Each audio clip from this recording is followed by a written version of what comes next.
नमस्कार, मी सुवर्णा जोशी। मला रोज डोंबिवली ते करी रोड प्रवास करायचा असतो, पण गर्दीच्या वेळी हा प्रवास करणं म्हणजे दिव्यच।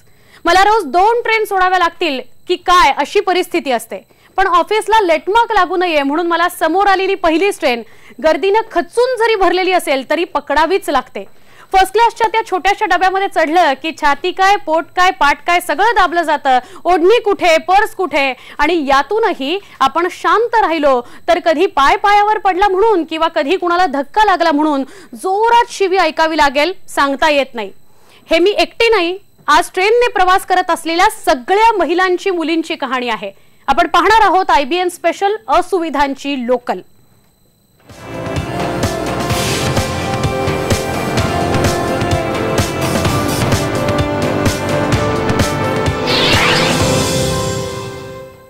खरं तर हे रोजचंच रड आहे। मग आज आम्ही हा विषय का चर्चेत आणतोय त्याला कारण आहे।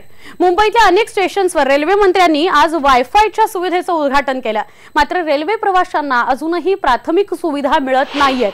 सगळ्यात महत्त्वाचा प्रश्न आहे तो महिलांच्या सुरक्षेचा। तसंच महिलांसाठी रेल्वे डब्यांच्या अपुऱ्या संख्येमुळे गर्दीच्या वेळी महिलांना प्रचंड गर्दीत आपला जीव मुठीत धरून प्रवास करावा लागतो। संध्याकाळी तर गर्दी एवढी प्रचंड असते की डब्यात चढताना अनेक अपघात सुद्धा होताना आपण पाहतो। ऑफिसमधून निघताना घरी सुरक्षित पोहोचू की नाही याची सुद्धा खात्री आपल्याला वाटत नाही। अशी बिकट परिस्थिती असताना वायफायची सुविधा घेऊन करायचं काय, असा प्रश्न अनेक महिलांनी आज आमच्यापर्यंत पोहोचवला।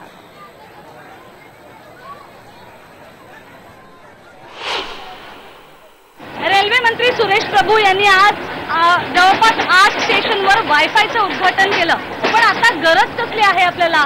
खरं तर महिलांची जर अवस्था बघितली तर धावत्या ट्रेनमध्ये चढताना अनेक जणी पडतात, अनेकदा त्यांना चढता येत नाही। प्रेग्नंट महिला असतात, आजारी महिला असतात, लेडीज ट्रेन ही खचाखच भरलेली असते। अशामध्ये त्यांचे नेमके काय प्रॉब्लेम्स आहेत त्यांच्याकडे समजून घेऊया। आता नुकतंच सुरेश प्रभू यांनी उद्घाटन केलं वायफायचं। मला सांगा की काय गरजेचं आहे सध्या महिलांसाठी, तुम्हाला वाटतंय? महिलांसाठी तर प्लॅटफॉर्म तर पाहिजे हाईटला, कारण का चढण्यासाठी, कारण का उतरायला वगैरे भेटत नाही। हाईट ट्रेनची खूप असते, पाय घसरून पडण्याची शक्यता वगैरे असते खाली। आणि त्याच्याबरोबर तुम्हाला वाटतं का लेडीज ट्रेन वाढवल्या पाहिजेत म्हणून? लेडीज ट्रेन वाढवल्या पाहिजे आणि कम से कम वेस्टर्न रेल्वेला जशी 2-2 मिनिटाला ट्रेन येते तशी ह्याला सेंट्रलला पण ट्रेन पाहिजे 2-2 मिनिटाला। सकाळी आम्हाला जाण्याची घाई असते, त्यामुळे मेल काढतात, आम्हाला जायला पण भेटत नाही, कामावरती जायला उशीर होतो। सेंट्रल रेलवेच्या या महिलांच्या समस्या आपण पाहतोय। सेंट्रल रेलवेमध्ये आपण आता प्रवास करतोय। आप कौन से स्टेशन के दरमियान यात्रा करती हैं? Dombivli to CST। Dombivli to CST। ये बताइए कि जब आप यात्रा करती हैं तो आपके मुताबिक महिलाओं को क्या मिलना चाहिए, क्या जरूरी है? फास्ट ट्रेन बहुत कम हो जाती है और डोंबिवली से जो टाइमिंग रहता है वो बहुत लेट होता है, बहुत बार रुकना पड़ता है। थोड़ा फ्रीक्वेंसी भी बढ़ेगा तो अच्छा है और टाइम टू टाइम ट्रेन आएगी तो हम लोग को भी प्रॉब्लम नहीं होगा। अच्छा, रेल मंत्री जो है उन्होंने अभी वाईफाई का इनॉग्रेशन किया है, क्या वाईफाई जरूरी है, ज्यादा ट्रेनें जरूरी है, लेडीज स्पेशल जरूरी, क्या जरूरी है? लेडीज स्पेशल बढ़ाएंगे तो भी अच्छा है और ट्रेन की फ्रीक्वेंसी भी बढ़ाएंगे तो भी अच्छा है। तू कुठल्या स्टेशन दरम्यान प्रवास करतेस रोजच्या रोज?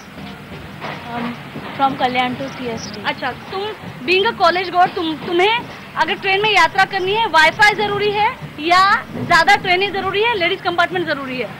ज्यादा ट्रेनें हैं, लेडीज कंपार्टमेंट। वाईफाई तो बहुत दूर की बात है, ते आपण बघतोय। आपसे बात करना चाहेंगे। मराठी आहे ना तुम्हाला? बरं, मला सांगा कोणत्या 2 स्टेशन दरम्यान तुम्ही रोज प्रवास करता? मी डोंबिवली टू CST रोज प्रवास करते। बरं, तुम्हाला जर वायफाय दिला आणि अशाच ट्रेन गर्दी भरलेला तर तुम्ही कशाला प्रेफरन्स द्याल? वायफाय तर फारच दूरची गोष्ट आहे, पण ट्रेन जास्त असाव्यात आणि लेडीज कंपार्टमेंट वाढवावे तेवढंच वाटतं। नक्कीच ही खूप महत्त्वाची गोष्ट आहे की आणखी महिला उतरतात, आपण त्यांच्याकडे जाणून घेऊया काय हवंय तुम्हाला। ट्रेन अजून आणि लेडीज डब्बा वाढवायला पाहिजे। तुम्ही कुठल्या 2 स्टेशन दरम्यान रोज प्रवास करता? मी डोंबिवलीवरून चढते नेहमी, पण आज करिता मी लेट आहे। सकाळी मी 8:30ला प्रवास करते आणि 8:30ला जेव्हा आम्ही प्रवास करतो ना डोंबिवलीवरून, तेव्हा आम्हाला चढताच येत नाही आणि जास्तीत जास्त आम्हाला 3-4 ट्रेन सोडाव्या लागतात। कधी कधी लेडीज अशा लटकून चढत असतात। बरं, तुम्ही मला सांगा, जर तुम्हाला वायफाय, एस्केलेटर म्हणजे सरकते जिने आणि लेडीजचे डबे किंवा मग लेडीज स्पेशल या गोष्टी तुम्हाला प्रेफरन्स दिल्या तर कुठली गोष्ट तुम्ही आधी स्वीकाराल? टायमिंग असतो. तुम्ही कोणती गोष्ट स्वीकाराल या 4 गोष्टींपैकी? वायफाय असेल, एस्केलेटर डबे, कारण आजकाल लेडीज घराच्या बाहेर पडते, त्याच्यामुळे लेडीजचे डबे हवेच आहेत, किंवा ट्रेन वाढवायला हवे, किंवा डोंबिवलीवरून फास्ट ट्रेन सोडायला हवी, कारण डोंबिवलीवरून फास्ट ट्रेन नाहीच आहे. त्याच्यामुळे लॉंग रूटने येणाऱ्या सगळ्या भरूनच येतात आणि डोंबिवलीला आम्हाला चढताच येते. आणि मग ऑफिसमध्ये लेटमार्क वगैरे असतात आणि ऑफिसला पण कारणं द्यावी लागतात. त्याच्यामुळे शक्यतो सकाळच्या 10च्या आसपास ट्रेन वाढवायला पाहिजे किंवा लेडीज डबे वाढवायला पाहिजे. वायफाय नको तर त्याच्या बदल्यामध्ये लेडीज जास्त डबे किंवा ट्रेन पाहिजे. अच्छा, तुम्ही रोज किती वाजताचा प्रवास असतो सकाळचा? रोज सकाळी किती वाजता प्रवास करता तुमचा? माझं रोजचा प्रवास नाही आहे, पण मला असं वाटतं की लेडीज डबे मोस्ट आहे, जास्त आहे. अच्छा, जास्त पाहिजे. मला सांगा स्टेशनवर वायफाय दिला तो अधिक आवडेल का?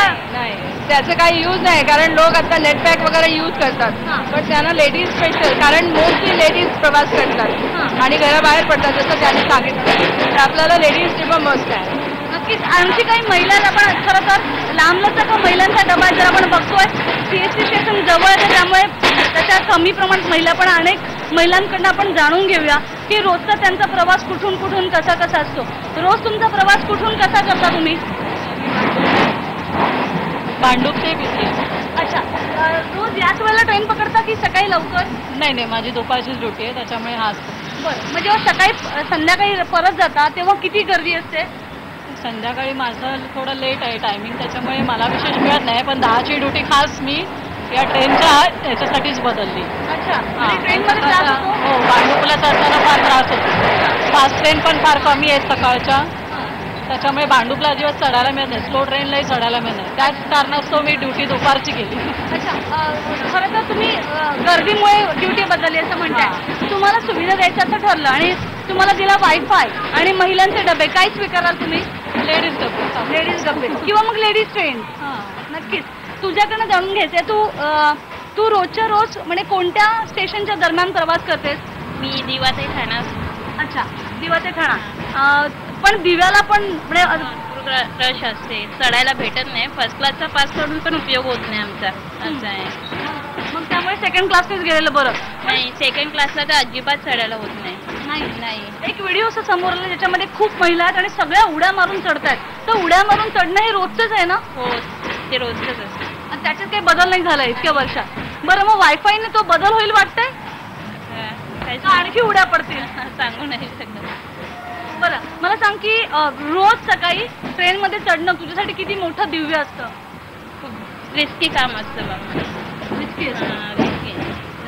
मी डेलीचं लटकून जाणं हे चालूच असतं. त्यामुळे असं वाटते का की ही जी 12 डब्यांची गाडी आहे त्याच्यामध्ये जो लेडीज डबे आहेत त्यांची संख्या वाढवावी असं वाटतंय? हो, वाढवावी. संध्याकाळी तर अजिबात चढायला भेटत नाही. तर या आहेत मुंबई सेंट्रल रेल्वेनं प्रवास करणाऱ्या या सगळ्या महिला. खरं तर डोंबिवली ते CST या पट्ट्यात प्रवास करणाऱ्या महिलांना किंवा अगदी बदलापूर अंबरनाथवरून येणाऱ्या महिलांना जो त्रास सहन करावा लागतो तो त्रास पाहता त्यांना वायफाय किंवा एस्केलेटर म्हणजे सरकते जिने याच्यापेक्षा स्वच्छ वॉशरूम आणि त्याचबरोबर रेल्वे डबे जर वाढवले तर त्यांना त्याचा फायदा होणार आहे. त्यामुळे या बाकीच्या सुविधांवर भर देण्यापेक्षा रेल्वे मंत्र्यांनी आणि विशेषतः रेल्वे मंत्रालयानं महिलांसाठी डबे वाढवणं किंवा महिलांसाठी लेडीज स्पेशल ट्रेन वाढवणं या गोष्टी गरजेच्या आहेत असं त्या महिलांचं म्हणणं आहे. व्हिडिओ जर्नलिस्ट प्रवीण शेट्टीसह स्वाती लोखंडे ढोके, IBN लोकमत, मुंबई. वायफायची सुविधा दिली, उगाचच नकार घंटा वाजवायची म्हणून अशा प्रकारच्या प्रतिक्रिया मागून घेतल्या असा अजिबातच हेतू नाही. मुद्दा हा आहे की वायफायची सुविधा देण्यापेक्षा ज्या प्राथमिक सुविधा गरजेच्या आहेत त्या मिळणं अपेक्षित आहे. महिलांनी आपले प्रश्न मांडले, काय नेमकं पुरुष प्रवासी जे आहेत त्यांनी म्हटलेलं आहे, आपलं मत मांडलेलं आहे तेही पाहूयात. काही ठिकाणी सुविधा दिलेत, उंची वाढवण्याचं काम चालू आहे, 12 डब्या ट्रेन झाली हार्बर लाईनला, परंतु ज्या सुविधा द्यायला पाहिजे त्या द्यायला हव्या होत्या. नुसते वायफाय चालू करून किंवा इंटरनेट लोकांना पुरवून सुधारणा होईल असं लवकर वाटत नाही. इतर सुविधा गरजेच्या आहेत, कारण आम्ही जेव्हा सकाळी ट्रेन पकडतो ना चढायला मिळत नाही, त्याच्यावर काही चर्चा होत नाही. ॲक्च्युली ते पूर्वी पाहिजे, कारण आता जो ट्रेन ज्या आहेत ना त्या सगळ्या जुन्या क्वालिटीच्या आहेत. त्या रनिंगमध्ये तो ॲक्च्युली टेक्निकल प्रॉब्लेम असतो, पण ते लोक समजत नाही. थोडं मोटरमनकडून मिस्टेक झाली आणि टेक्निकली गाडी बंद झाली तर लोक त्याच्यावर आरोप करतात. आता एवढे लोक प्रवास करतात, पण ते ट्रॅक जो असतो ना तो बदलला जाणार प्रॉट टायमावर, त्याच्यानंतर ते ॲक्सिडेंट होतात. अजून काही आपण घडामोडी पाहणार आहोत. काय नेमके प्रकार घडतात, ही असुविधांची लोकल असं आम्ही का म्हणतोय, हे सगळं आपल्यापर्यंत पोहोचवणार आहोत. यावर सगळ्यावर प्रभू यांनी काय प्रतिक्रिया दिली, त्यांना वेळ होता का प्रतिक्रिया दिला, तेही तुमच्यापर्यंत पोहोचवू एका छोट्या ब्रेक नंतर.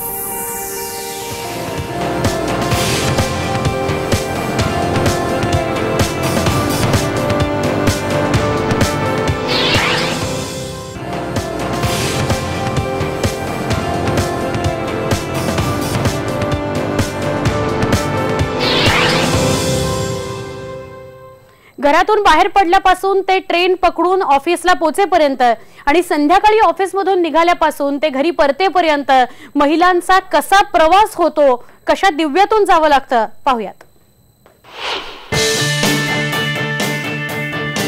नुकतीच जागतिक ऑलिम्पिक स्पर्धा पार पडली, त्यात भारतीय महिलांनी बाजी मारली. यावरून सोशल मीडियावर जोरदार जोक्स बनले आणि वेगात फॉरवर्ड पण झाले. असाच एक जोक आज दिवसभर फॉरवर्ड झाला, पण त्यावर हसू येण्याऐवजी रडू का नये असा प्रश्न पडला.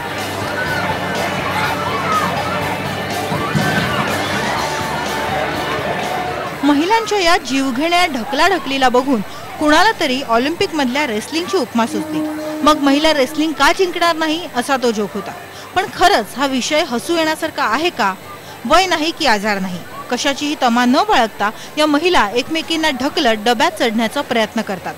कुणाला जमलं नाही तर मग तिचा पार चेंदामेंदा होतो, पण डब्यात चढणाऱ्यांना तिची कीव येत नाही. आणि मग ती महिला मात्र जीव मुठीत घेऊन गर्दी बाहेर पडण्याचा प्रयत्न करते. इतर महिलांना डब्यात चढता आलं म्हणून त्या नशीबवान असं समजून मागे राहिलेली महिला स्वतःच्या नशिबाला दोष देते.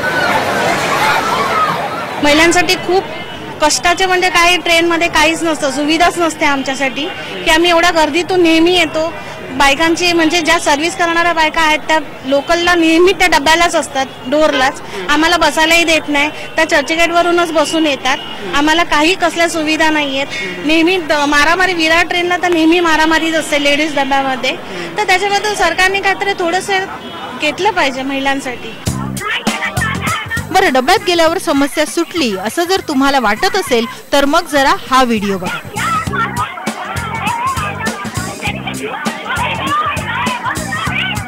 याला म्हणतात आगीतून फुफाट्यात.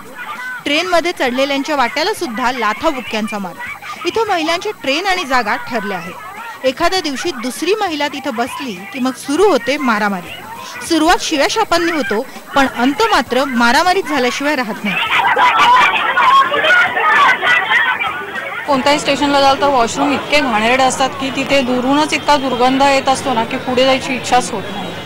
आणि सेल्समन वगैरे येतात, त्याचा तर मला खूपच त्रास होतो. म्हणजे मुलं काय येतात, पुरुष काय येतात डब्यामध्ये काही विकायला हे कळत नाही. गर्दीच्या वेळेस पण येतात, धक्के बुक्के मारून जातात, ते मला अजिबात पटत नाही. पण गर्दी हा एक अजून महत्वाचा इश्यू आहे. गर्दी आणि बसण्याच्या जागेवरून अगदी बायकांच्या मारामारी होतात, खूप भांडणं होतात, मारामाऱ्या पण होतात. महिला डब्यातील दादागिरीचे आणि मारहाणीचे प्रकार हल्ली खूप वाढले आहेत.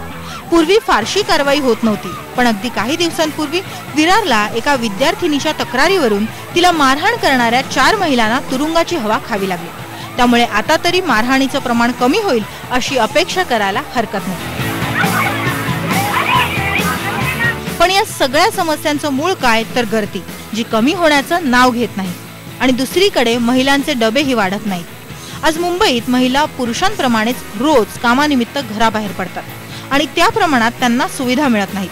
परिणामी त्यांच्यातला राग उफाळून येतो, ज्याचं रूपांतर मारामारीत होतं. महिलांचे डबे वाढवले गेले पाहिजेत. त्यांना प्रवासाच्या वेळी सुरक्षा मिळायला हवी. या महिला गुंडांपासून संरक्षण व्हायला हवं. पण हे होणार कधी या प्रश्नाचं उत्तर मात्र जोक बनवणाऱ्यांकडेही नाही. व्हिडिओ जर्नलिस्ट नवनाथ कोंडेकरसह प्रणाली कापसे, IBN लोकमत, मुंबई. हे सगळे प्रश्न घेऊन आम्ही मध्य रेल्वेचे मुख्य जनसंपर्क अधिकारी नरेंद्र पाटील यांच्याकडे गेलो. त्यांनी आधी तर काय काय सुविधा आज आपण आणलेल्या आहेत त्याचा पाढा वाचला आणि नंतर मात्र सगळे महिलांसंदर्भातले प्रश्न विचाराधीन आहेत असं उत्तर दिलं. महिलांच्या समस्यांसाठी एकतर CCTV कॅमेरे जे लावण्याचे काम आहे ते काम मध्य रेल्वेवरही सुरू आहे आणि पश्चिम रेल्वेवरतीही ते काम सुरू आहेत. त्यात महिला सुरक्षिततेवरती भर दिला जाईल. तसंच माननीय जनरल मॅनेजरनी सांगितल्याप्रमाणे महिलांसाठी काही विशेष गाड्या चालवण्याची सुद्धा योजना मध्य रेल्वे तयार करत आहे. नुकतेच आपण हार्बर लाईनवरती डबे वाढवलेले आहे आणि हा प्रश्न हार्बर लाईनवरती तरी सध्या निकालात निघालेला आहे, कारण 3-3 डबे एक्स्ट्रा प्रत्येक गाडीत हार्बर लाईनवर जोडले आहेत आणि एकंदर 200 फेऱ्या अतिरिक्त सुरू केल्यासारखंच आहे ते. त्याचप्रमाणे आम्ही मेन लाईनवरती या वर्षीच जानेवारीत 40 नवीन गाड्या सुरू केलेल्या आहेत. रेल्वे मंत्री सुरेश प्रभूंना तर आमचा प्रश्न काय आहे हेही ऐकायला वेळ नव्हता. त्यांना फ्लाईट पकडायची होती, त्यामुळे ते घाईत होते. त्यांनी नंतर असं म्हणून आम्हाला टाळलेलं आहे. बघूया ते काय म्हणतायत.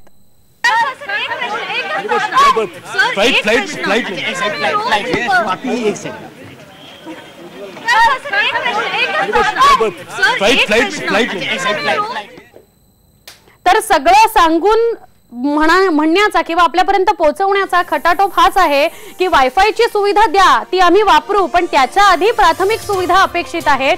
गर्दी कमी करण्यासाठी त्याला काय करता येईल याची खरं तर जास्त गरज आहे. महिलांचा प्रवास सुखकर व्हावा एवढी अपेक्षा आहे आणि त्यासाठी आम्ही अर्थातच आपल्यापर्यंत सतत हे प्रश्न मांडत राहणार आहोत. आज इथे थांबूया. पहा फक्त IBN लोक.